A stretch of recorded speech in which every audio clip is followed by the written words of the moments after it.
Nessa última aula sobre Bitcoin, então, da nossa série, a gente vai ver um pouco do que está acontecendo atualmente em torno desse ativo. Na última aula a gente viu toda a história do dinheiro, né, e como que hoje ele é tendido ao fracasso e está aí controlado pelos governos, certo? E a gente vê o Bitcoin como uma alternativa. Mas será que a gente realmente está caminhando para esse caminho? Será que os governos, os bancos, as empresas estão de olho no Bitcoin e realmente ele pode ser uma moeda utilizada no comércio, ele pode ser uma moeda que é utilizada como uma unidade de medida aí para o valor das coisas? Vamos dar uma olhadinha nisso. Então aqui no ano de 2025, né, a primeira grande coisa que aconteceu foi a aprovação da reserva estratégica de bitcoins lá nos Estados Unidos. E apesar dela não ter sido exatamente como as pessoas queriam, onde o Trump ia falar que ia sair comprando bitcoin adoidado e pampar o preço lá para cima, o que ele fez foi falar, ó, não vamos vender o nosso bitcoin, mas a gente pode adquirir novos bitcoins, porém a gente não pode afetar o nosso orçamento. Então a gente precisa montar estratégias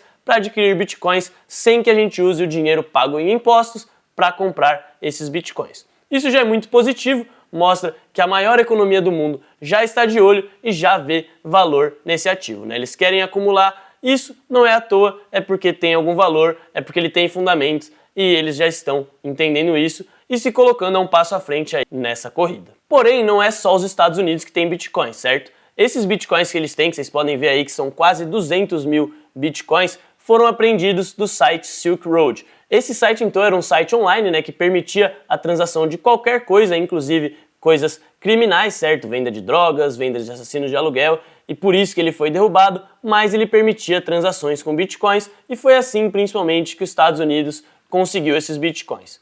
Vocês podem ver também que a China tem muitos bitcoins, né, quase a mesma quantidade aí que os Estados Unidos, também apreendidos, certo? Não foi bitcoin que a China comprou, e a gente tem outros países que possuem grandes quantidades, como o Reino Unido, que também obteve bitcoins da mesma maneira, El Salvador, que muita gente já deve saber, mas eles adotaram o Bitcoin como moeda de curso legal lá no país, então você poderia pagar contas, você poderia pagar em estabelecimentos com Bitcoin, isso é muito legal, eles também têm uma quantidade boa de Bitcoins. Temos o Butão, que botou as suas empresas que geram energia para minerar Bitcoins com excedente e acabaram acumulando uma quantidade boa de Bitcoin também. E a Ucrânia, que se eu não me engano recebeu grande parte dos seus Bitcoins em doações. Outros dois países que eu deixei em destaque aqui, né, os Emirados Árabes, né, que recentemente um fundo soberano deles, que para quem não sabe isso é uma conta do governo que investe em diferentes ativos, né, comprou aí mais de 500 milhões em Bitcoin, certo? Então eles já são um país que tem exposição em Bitcoin também, e a Rússia, que já está utilizando Bitcoin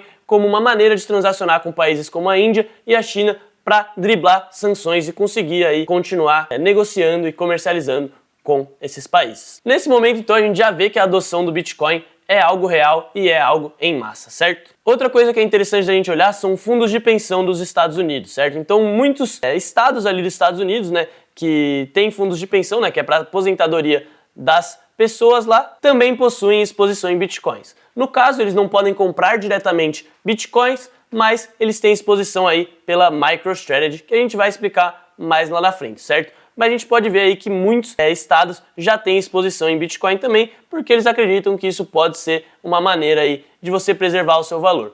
Inclusive tem uma senadora, né, a Cynthia Lummis, que ela fala muito, né, e ela é uma das principais percussoras da reserva estratégica de Bitcoins, que na verdade o Bitcoin é uma maneira de você se proteger da inflação, né, e blindar o seu capital contra o dinheiro fiat. Bom, então até aqui a gente já viu que os países estão adotando Bitcoin, já estão de olho nele, fundos de pensão estão investindo em Bitcoin indiretamente pela MicroStrategy, que a gente vai entender mais na frente o que eles fazem.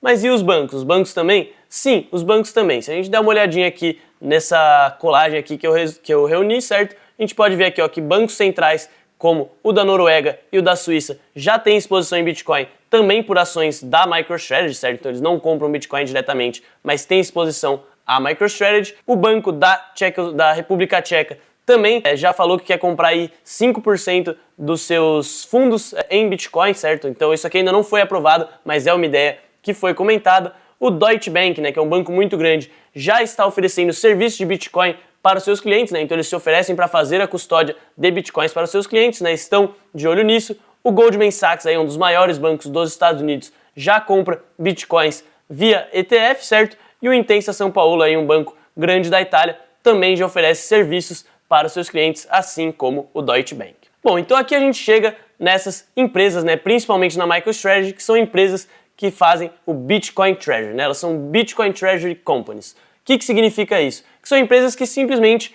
compram Bitcoin. Eles não fazem outros produtos, né? No caso, isso seria a Strategy e a Metaplanet, né? Mas qual que é a ideia desse tipo de negócio? Bom, basicamente é o seguinte, eles vão emitir dívida, certo? Então, títulos de dívida, onde as pessoas compram essa dívida e o dinheiro é utilizado para comprar bitcoins. Essas dívidas, porém, que as pessoas compram, ela não paga juros, certo? Ela é simplesmente uma dívida que é convertida em ações da empresa. Então, o que acontece, né? Essas pessoas que compraram a dívida estão meio que emprestando dinheiro para a Strategy comprar bitcoins e conforme o bitcoin se aprecia, o valor da ação deles também se aprecia porque esse é o dinheiro que eles têm dentro do seu treasury. E isso é um dos fatores que mede o quanto que vale a ação de uma empresa, certo?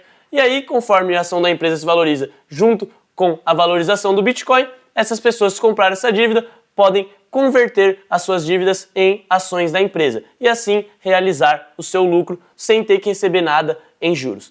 Caso o Bitcoin não suba, né, e essa dívida chegue à sua data de vencimento, o que acontece é que essas pessoas recebem o seu dinheiro de volta. Porém aí, né, eles teriam perdido um pouco do seu capital para a inflação. Então, no caso, quem está comprando essas dívidas está comprando Bitcoin indiretamente, né, está se expondo à valorização do Bitcoin. E por que isso é uma ideia interessante? Simplesmente porque ali, como a gente falou, né, fundos de pensão, bancos centrais, eles não conseguem comprar o Bitcoin devido a várias questões regulatórias, mas eles conseguem comprar dívidas de uma empresa. Então isso é uma maneira de burlar o sistema de certa forma e conseguir essa exposição indireta ao Bitcoin. Então a Strategy, né, a empresa do Michael Saylor, é a empresa que introduziu essa ideia e que está aí super alavancada em Bitcoin. Eles já possuem aí mais de 500 mil Bitcoins, isso já equivale a 2,5% do supply total de Bitcoins que vão existir, o que é até algo preocupante de certa forma, né, porque se ele decidir vender alguma coisa assim, ele vai manipular o mercado. A Metaplanet já é uma empresa que faz a mesma coisa, porém ela é sediada no Japão.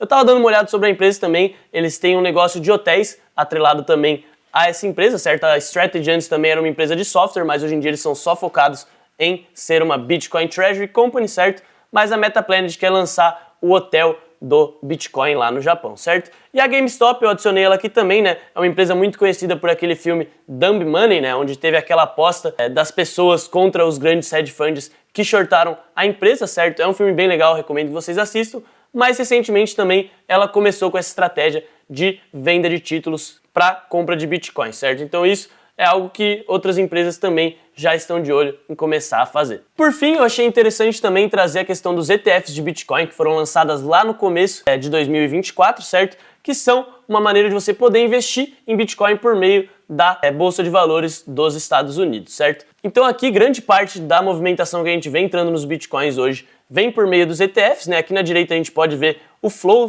de entrada de capital, certo? Então aqui, por exemplo, no dia 17 de março, foram 274 milhões de dólares que entraram, que foram comprados em Bitcoin, certo? Se a gente olhar aqui esses dias em vermelhinho, são as saídas. E se você simplesmente pesquisar Bitcoin ETF inflows, você consegue acessar esses dados aí em tempo real. Outro ponto que eu acho interessante de trazer aqui, né, é que os ETFs são gerenciados aí por grandes empresas. Uma delas que se destaca como a maior é a BlackRock. Bom, e para quem não sabe, a BlackRock é a maior gestora de ativos do mundo, com mais de 10 trilhões de dólares em seu controle. E o seu CEO, o Larry Fink, recentemente publicou numa newsletter da empresa falando que se os Estados Unidos não conseguir conter a sua dívida e continuar inflacionando seu dinheiro, a gente precisa de uma solução alternativa e ele mesmo coloca o Bitcoin como essa solução. Bom, e para fechar esse vídeo então, a resposta é que sim, a gente está tendo uma adoção em massa do Bitcoin. Como a gente viu, ele não existem restrições e ele pode ser transacionado por qualquer um e países como a Rússia já estão utilizando isso ao seu favor. E por outro lado também já tem evidente ele como uma reserva de valor. Então para pessoas que moram em países com inflação muito alta, comprar Bitcoin pode ser uma boa alternativa para fugir da inflação e para quem quer preservar o seu dinheiro, né, assim como comprar ouro, a gente tem o nosso ouro digital, que é o Bitcoin e que já está evidente com tudo que a gente mostrou nesse vídeo, principalmente com a maior economia do mundo, os Estados Unidos, fazendo a sua reserva. Bom, e por fim, né, para fechar essa ideia, né, apesar da gente estar vendo tudo isso que está acontecendo, eu acho que vale ressaltar a importância da sua autocustódia. Porque se você tiver exposição em Bitcoin via ETFs ou via ações da MicroStrategy, no fundo, esses Bitcoins não são seus, certo? not your keys, not your coins, beleza? Vamos sempre lembrar disso e no fundo vamos acumular bitcoins. Bom, espero que você tenha gostado desse vídeo. Se você gostou, já deixa seu like, e se você quer saber o que continua acontecendo com o Bitcoin, acompanha aqui o nosso YouTube, a gente faz live toda semana aí trazendo atualidades sobre o Bitcoin e o mercado em geral e o que influencia ele. A gente tem uma newsletter gratuita que está na descrição, onde a gente também manda acompanhamentos semanais falando de Bitcoin. Temos o nosso Twitter, onde a gente está postando diariamente, e temos a nossa comunidade, onde você tem uma troca mais próxima com a gente e onde a gente sempre está trazendo tanto oportunidades no mercado cripto em geral, como falando sobre Bitcoin.